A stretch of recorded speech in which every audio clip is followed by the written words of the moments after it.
Essa é uma aula sobre radiciação de números complexos e eu vou mostrar que trabalhar com um complexo na sua forma trigonométrica vai tornar os cálculos mais simples na realização dessa operação.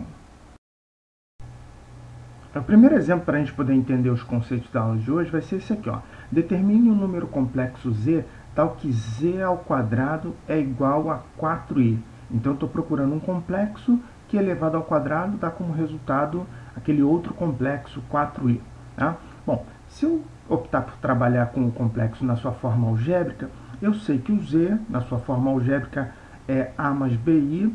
Ao elevar esse z ao quadrado, eu fico com esse número escrito dessa forma, a2 menos b2 mais 2abi, ou seja, a parte real do z ao quadrado é a2 menos b2 e a parte imaginária dele é o 2ab. Quando eu escrevo que o z2 tem que ser igual ao 4i, essa é a proposta do exemplo, então o a2 menos b2 mais 2abi tem que ser igual ao 4i. Já vimos em aulas anteriores que a igualdade entre números complexos se dá da seguinte forma: dois complexos são iguais se eles têm a mesma parte real e a mesma parte imaginária. Dessa forma, a gente vai ter que o a2 menos b2 tem que ser igual a zero e o 2ab tem que ser igual a 4. Isso dá um sisteminha para a gente resolver, né? E eu posso resolver esse sistema da seguinte forma: eu vou pegar a segunda equação, vou isolar o b, tá? Então o b está aí isolado, o b é igual a 2 sobre a, e vou substituir na primeira equação. Fiz aí a substituição, efetuei os cálculos e, após todas as simplificações possíveis, eu cheguei na expressão a elevado à quarta menos 4 igual a zero. Então, eu tenho que resolver essa equação para poder descobrir os possíveis valores de A. Tá? Eu vou propor aqui uma solução baseada na forma fatorada desse polinômio. Né? Esse polinômio pode ser escrito na sua forma fatorada como A2 menos 2, que multiplica A2 mais 2. Tudo isso tem que ser igual a zero. Bem, para que o produto de dois fatores dê zero, ou o primeiro é zero, ou o segundo é zero. Né? Então, dessa forma, eu terei que o A2 menos 2 é igual a zero. Daí eu tenho como solução A igual a mais ou menos a raiz quadrada de 2. Ou A2 mais 2 é igual a zero. Nesse caso, A não seria um número real. E aqui eu estou procurando somente soluções reais, uma vez que o A está indicando a parte real do número complexo Z. Né?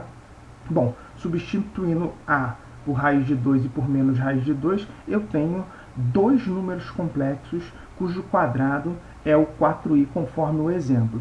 Então, se o A é raiz de 2, substituindo na expressão obtida lá no sistema da tela anterior, o B é 2 sobre raiz de 2, que se você racionalizar dá raiz de 2, e aí o Z é igual a raiz de 2 mais i raiz de 2. Ou seja, esse complexo, se você elevar ele ao quadrado, tá, você vai encontrar como resultado o 4i, que era a proposta lá do exemplo 1. E se o A for igual a menos raiz de 2, eu faço a mesma substituição, faço os mesmos cálculos e descubro que o Z também pode ser menos raiz de 2, menos i raiz de 2. Então aqui a gente está concluindo que existem dois números complexos que elevados ao quadrado dão o 4i, e são esses que estão aí na tela circulados em vermelho. Eu vou retomar o exemplo anterior, só que trabalhando na forma trigonométrica. Então determine o número complexo z tal que z ao quadrado igual a 4i. O z escrito na forma trigonométrica é ρx de θ, ou seja, ρ que multiplica cosseno de θ mais i seno de θ. Ρ é o módulo do z, θ é o argumento do z. O z ao quadrado vai ficar ρ ao quadrado x de 2θ.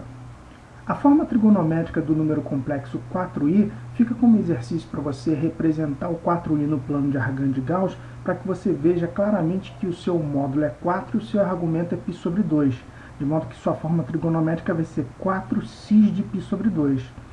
Aí a equação vai ficar z ao quadrado igual a 4i, ou seja, ρ2 x de 2θ igual a 4x de π sobre 2.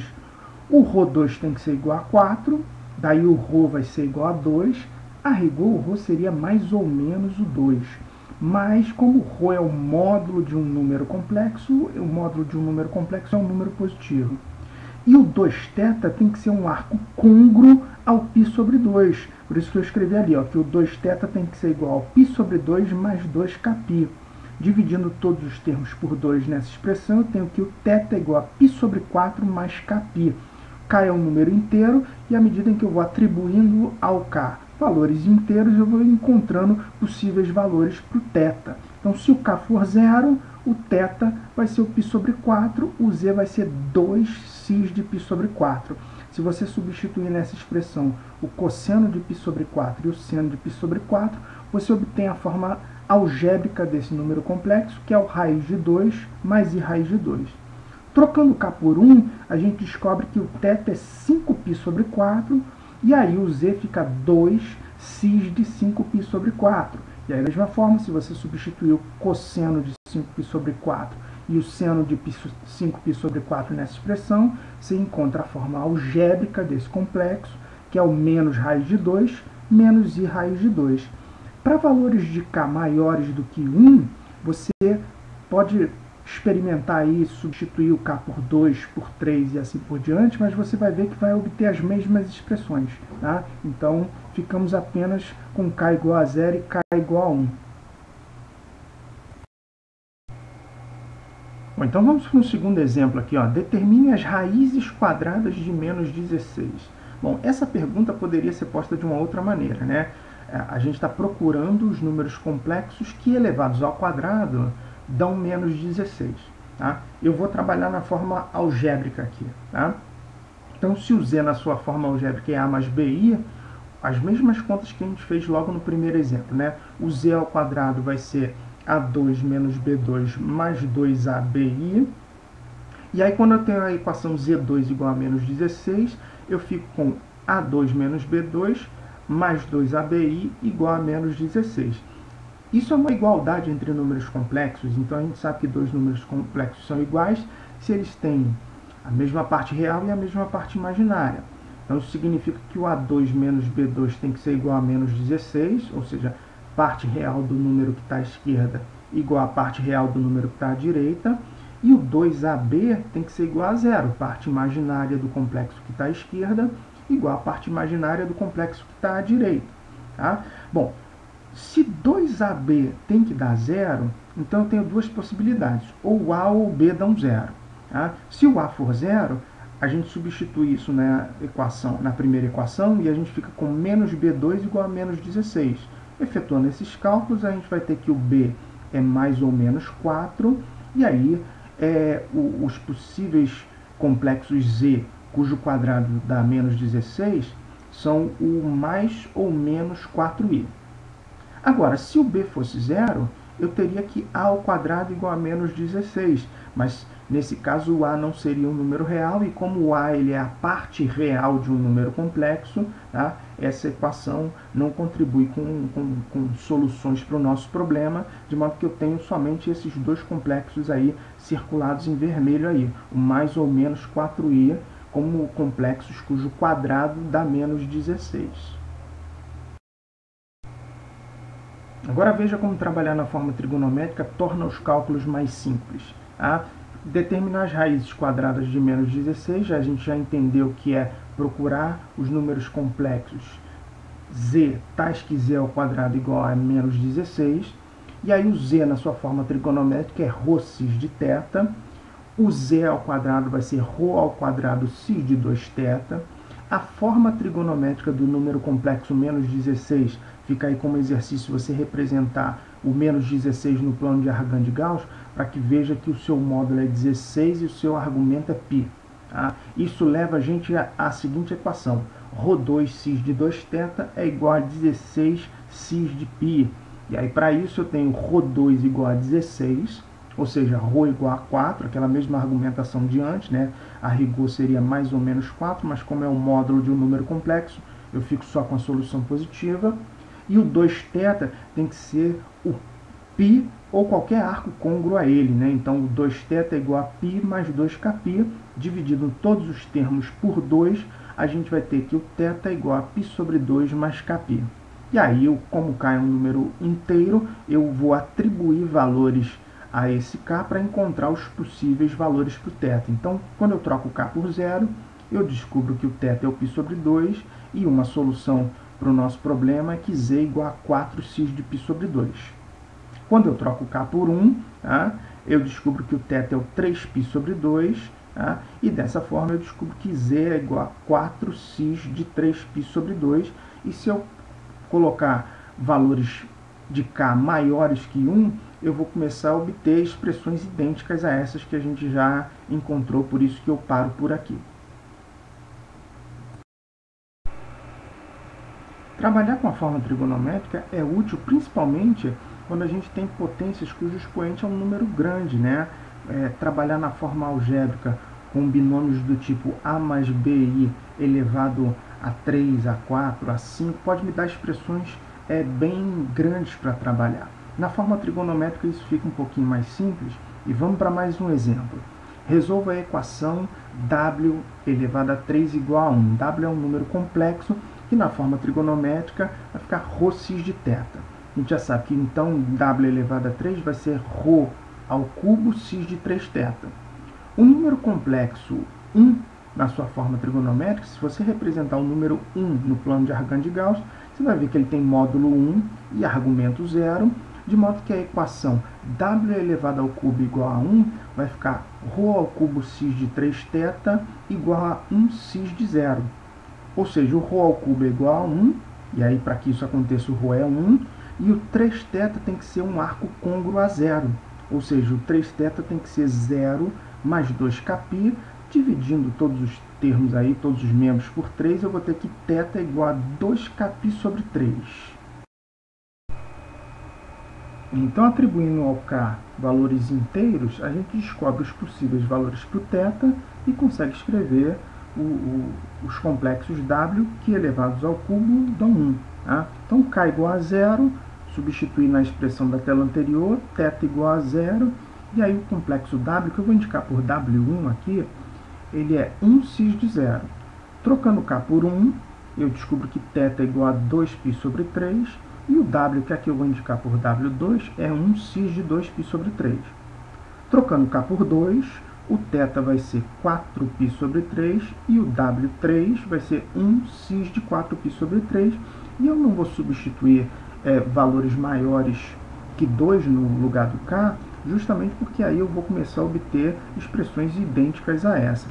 Aqui cabe uma observação do ponto de vista geométrico. Tá? Quando eu pego esses três complexos que eu achei aí e represento eles no plano de Argand de Gauss, eu obtenho essa figura que está aí ao lado, que é um triângulo equilátero. Ou seja, os pontos que representam esses três números complexos, que são soluções da equação w ao cubo igual a 1, são vértices de um triângulo equilátero no plano de Argand de Gauss.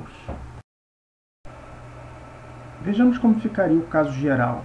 Considere dois números complexos z e w, ambos escritos em suas formas trigonométricas. O z é ρxθ, o w é rxα, ou seja, r é o módulo do w, alfa é o seu argumento, e aí w elevado a n, tá? A gente já viu nas aulas sobre potenciação de números complexos que isso vai ficar r elevado a n, x de n vezes alfa.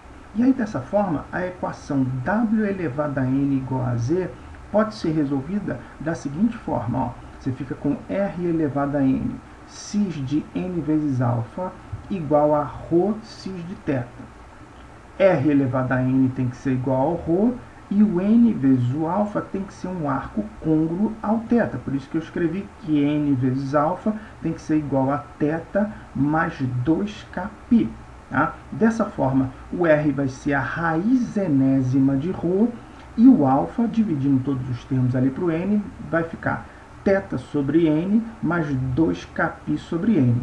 E aí, dessa forma, a solução da equação, ou melhor, as soluções da equação w elevado a n igual a z ficam assim, ó, w igual a raiz enésima de ρ, x de θ sobre n mais 2kπ sobre n. No lugar do k, eu vou colocar números inteiros que vão do 0 ao n menos 1, e dessa maneira eu encontro todas as soluções dessa equação, ou seja, eu encontro todos os números complexos w que elevados complexos a n são iguais a z.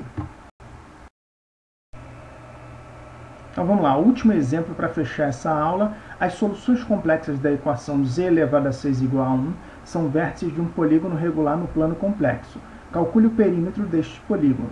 Então, se o z está escrito na sua forma trigonométrica ρ θ, então z elevado a 6 é ρ elevado a 6 cis de 6θ. A forma trigonométrica do número complexo 1 a gente já viu nessa aula, que é 1 cis de 0. Tá? Dessa forma, a equação z elevado a 6 igual a 1 vai ficar ρ elevado a 6 cis de 6θ igual a 1 cis de 0. Ou seja, o ρ elevado a 6 tem que ser 1 e o 6θ tem que ser um arco côngruo a 0. Por isso que eu escrevi 6θ igual a 0 mais 2kπ. Bom, resolvendo isso, eu tenho ρ igual a 1 e θ igual a 2kπ sobre 6, sendo k um número inteiro. Bom, então, atribuindo valores inteiros ao k, eu descubro os possíveis valores para o θ e, consequentemente, os complexos w que satisfazem as condições do problema. Então, trocando k por 0, eu descubro que θ é igual a 0 e o w vai ser 1 cis de 0. Eu estou chamando de w1 aqui. Se o k for igual a 1, o θ vai ser o 2π sobre 6, que simplificando dá π sobre 3. E aí a gente tem que o w2 é 1 cis de π sobre 3. Trocando k por 2, a gente descobre que o θ é igual a 4π sobre 6, simplificando vai dar 2π sobre 3, então o W3 vai ser 1 cis de 2π sobre 3. Trocando k por 3, eu descubro que o θ é igual a 6π sobre 6, que é π, e aí eu encontro W4, que é 1 cis de π. Trocando k por 4, eu tenho que o θ é igual a 8π sobre 6, simplificando 4π sobre 3, e o W5 vai ser 1 cis de 4π sobre 3. Trocando k por 5, eu vou ter que o θ é igual a 10π sobre 6, e aí o W6 vai ser 1 cis de 5π sobre 3. A gente encontrou 6 números complexos de módulo 1 e os argumentos, tá, formam aí uma sequência variando de π sobre 3 em π sobre 3. Quando eu represento esses complexos aqui no plano de Argand de Gauss, eles formam um hexágono regular. Esse é o polígono regular mencionado no enunciado da questão. Tá? E como eu sei que o hexágono regular, ele é formado por 6 triângulos equiláteros, tá? Então eu tenho aí nessa figura 6 triângulos equiláteros, todos eles de lado 1. Tá? Então, dessa forma, o perímetro do hexágono regular vai ser a soma das medidas de 6 segmentos de comprimento 1, por isso que o perímetro aí é 6, tá bom? Você vê então que esses complexos W1, W3, W4, W5 e W6, quando representados no plano de Argand de Gauss, são vértices de um hexágono regular.